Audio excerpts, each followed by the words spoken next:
श्री शिवाय नमस्तुभ्यम दोस्तों। सीहोर से सीधा प्रसारण ऑनलाइन कथा श्री शिवपुत्री शिव महापुराण की कथा गुरुजी सुना रहे हैं। 30 मई से 5 जून तक ये कथा रहेगी, जो आप ऑनलाइन आस्था चैनल यूट्यूब पर अपने टीवी पर आप देख सकते हैं, सुन सकते हैं, कथा का आनंद ले सकते हैं, जो आज से चालू हो गई है और आपने सुनी भी होगी। जो गुरुजी ने आज के उपाय प्रयोग बताए हैं वो मैं आपके साथ में शेयर कर रही हूँ। ये कथा पहले लातूर ओसा में होने वाली थी, महाराष्ट्र में, पर अब वहाँ पर पानी बहुत ज़्यादा भरने के कारण गुरुजी ने यही फैसला लिया कि अब ये कथा ऑनलाइन होगी, सीहोर से होगी। सीहोर से सीधा प्रसारण रहेगा, आप ऑनलाइन कथा सुन सकते हैं, देख सकते हैं। आज की कथा में कुछ गुरुजी ने बहुत अच्छी अच्छी बातें बताई है, कुछ उपाय बताए हैं अपने जीवन में उतारने के लिए। कभी कभी हम लोग चलते फिरते भगवान का नाम का जाप करते रहते हैं, नारायण नारायण नारायण, ओम नमो भगवते वासुदेवाय, ऐसे जाप मन में बोलते रहते हैं। धीरे धीरे धीरे धीरे आवाज़ आती रहती है और मन में भगवान का मंत्र जाप चलता रहता है। कई लोग, जैसे आपने सुना होगा, कि राम राम राम राम राम राम करते रहते हैं, कृष्ण कृष्ण कृष्ण, नारायण नारायण नारायण नारायण। भगवान का नाम जपते जपते आपकी माला पर चलते चलते आप जप कर रहे हो और अचानक आपके मुख पर श्री शिवाय नमस्तुभ्यम या नमः शिवाय या ओम नमः शिवाय या भोलेनाथ का स्मरण आपको आ जाए, उनकी याद आ जाए, जैसे मुझे आती है। अचानक ही मैं श्री शिवाय नमस्तुभ्यम का मंत्र जाप करती रहती हूँ, काम करती रहती हूँ और भोलेनाथ को अपने मन ही मन में याद करती रहती हूँ और मेरे मुख पर उनका मंत्र जाप चलता रहता है।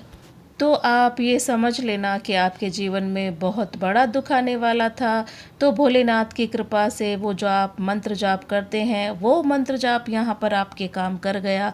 वो दुख भोलेनाथ ने उसको टाल दिया, वो हट गया, वो चला गया दुख अपने जीवन से, भोलेनाथ की कृपा से।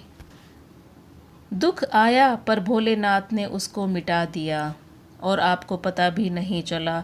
ये चमत्कार होते हैं जब हम मंत्र जाप में लगे रहते हैं, भोले की आराधना में लगे रहते हैं। ये कईयों के साथ में होता भी होगा, पर उनको भान नहीं होगा इस बात का कि हमारे साथ में ऐसा क्यों होता है। मेरे साथ में भी हुआ है, कई बार हुआ है कि मैं भूल जाती हूँ, फिर अचानक ही मंत्र जाप मैं चालू कर देती हूँ काम करते करते। पर कई लोग बता देते हैं, कई नहीं बताते हैं।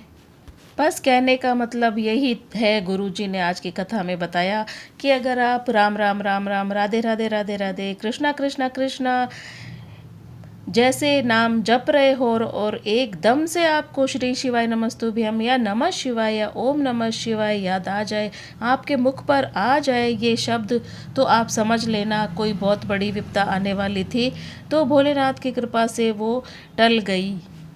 कोई दुख, कोई तकलीफ, कोई विघ्न आपके जीवन में आने वाला तो बहुत बड़ा था, जो भोलेनाथ की कृपा से। तो भोलेनाथ उस मंत्र की जाप से उसमें प्रकट हो जाते हैं और दुख को काट देते हैं, चले जाते हैं और हमें पता भी नहीं चलता। आपकी तकलीफ़ को मिटाकर चला गया।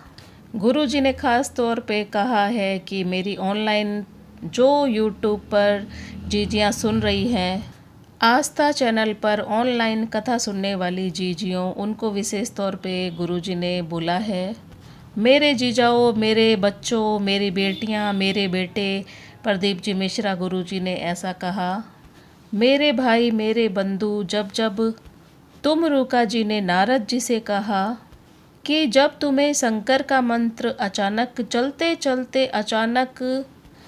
अचानक आपकी जिब्या पर भोलेनाथ का नाम आ जाए, तो समझ लेना कि बहुत बड़ा विघ्न आने वाला था। तो भोलेनाथ आपकी वाणी के मुख जो आपने बोला, बस वहीं आपका विघ्न चला गया, टल गया, मंत्र के रूप में बाहर निकला और भोलेनाथ ने उस दुख को काट दिया। तुम्हारी तकलीफ को काट दिया भोलेनाथ ने। इसीलिए तो गुरुजी कहते भी रहते हैं कि मंत्र जाप करते रहा करो। श्री शिवाय नमस्तुभ्यम, नमः शिवाय, ओम नमः शिवाय, जो भी आपको अच्छा लगे वो मंत्र आप बोलते रहा करो जब भी आपको याद आ जाए। पता नहीं कौन सी घड़ी में कौन सा कष्ट हमारा भोलेनाथ हमें हमारा कष्ट काट दे, दुख काट दे, विघ्न हमारा काट दे। तो आप ध्यान में रखें, मंत्र जाप आपके मन में चलता रहना चाहिए। भोलेनाथ आपको हर समय याद रखना है, ये आप ठान लीजिए कि उनको कभी ना भूलूं। और भी गुरुजी ने बताई है कुछ बातें, बहुत अच्छी बातें बताई है गुरुजी ने आज की शिव महापुराण कथा में, कि अगर आपके सपने में सर्प दिख रहा है, अगर आपको सपने में शिवलिंग दिख रहा है, तो आप समझ लीजिए कोई कष्ट था कि भोलेनाथ आपका कष्ट काटने के लिए आए हैं। और अगर आपके सपने में मंदिर में सांप दिखाई दे, कोई सुंदर सी स्त्री दिखाई दे, कोई बच्चा खेलता हुआ दिखाई दे, ऐसा शायद होता होगा, मेरे साथ में बहुत बार होता है। मेरे सपने में शिवलिंग तो बहुत बार ही आता है। मैं अपने आप को किस्मत वाली समझती हूँ कि मुझे भोलेनाथ की पूजा अर्चना आराधना का मौका मिला है इस जीवन में।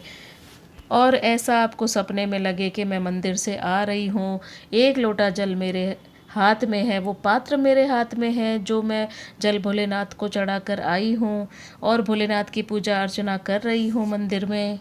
अगर आपको अपने सपने में भोलेनाथ नजर आए, बस उनकी पूजा अर्चना ही नजर आए, या सौभाग्यवती स्त्री नजर आए भोलेनाथ के मंदिर के बाहर, या आपको कहीं सर्प आपके सपने में दिखाई दे और आप मंदिर जाएं और आपको उजाला दिखे, कोई प्रकाश दिखे बहुत ज़्यादा, तो आप समझ लेना कि आपकी ज़िंदगी में दुख बहुत ज़्यादा, कोई बहुत बड़ा दुख था। तो मेरे भोलेनाथ आपके सपने में आकर आपका इतना बड़ा दुख काट देते हैं, काट दिया है समझ लीजिए। दुख काटने के लिए वो आता है। देखो, आपके सपने में भी आपका दुख कट जाता है और आपको उस चीज़ का भान भी नहीं होता है। ऐसा है भोलेनाथ को याद करना, उसका मंत्र जाप करना। भोलेनाथ से निराला यहाँ कोई नहीं। देखिए, वो आया और क्षण भर आया और आपका दुख काट कर चला गया। और आज ही की शिव महापुराण की कथा में गुरुजी ने एक और खुशखबरी, एक और अच्छी खबर दी है कि जो इस बार की श्रावण मास की कावड़ जो सीहोर में भर आती है, वैसे तो पूरे महीने ही वहाँ पर कावड़ आप चढ़ा सकते हैं, पर जो विशेष गुरुजी के साथ में कावड़ अगर आपको चढ़ानी है तो वो दिनांक भी, डेट भी गुरुजी ने बता दी है। वो कौन सी है? तो वो दिन है 6 अगस्त, प्रदोष का दिन, जिस दिन गुरुजी के साथ मिलकर आप बाबा के धाम में कावड़ भरकर भोलेनाथ को समर्पित करेंगे, कुबेर भंडारी को समर्पित करेंगे। और गुरुजी ने आगे की भी कथाएं बता दी है, कथा बता दी है कि कौन से दिनांक कहाँ पर आगे की कथा का क्रम रहेगा। आज ही की शिव महापुराण की कथा में ये भी बताया है कि ये कथा 5 जून तक चलेगी, और जो आगे की कथा है वो 8 जून से 14 जून तक चाकरवाड़ी, बीड़, महाराष्ट्र में आगे की कथा है। उस कथा का गुरुजी ने नाम दिया है श्री शिव गण भृंगी शिव महापुराण की कथा। चाकरवाड़ी, बीड़, महाराष्ट्र में ये कथा सुनने का सौभाग्य मिलेगा। उनकी पुण्य की गुल्लक शायद भर गई है, इसीलिए उनको ये मौका मिल रहा है शिव महापुराण की कथा सुनने का। तो गुरुजी ने ये रोचक जानकारी भी आज की कथा में दी है, जो मैं आपको बता रही हूँ। मेरा वीडियो अगर आपको अच्छा लगे तो लाइक करें, शेयर करें, सब्सक्राइब करें। हर हर महादेव। श्री शिवाय नमस्तुभ्यम दोस्तों।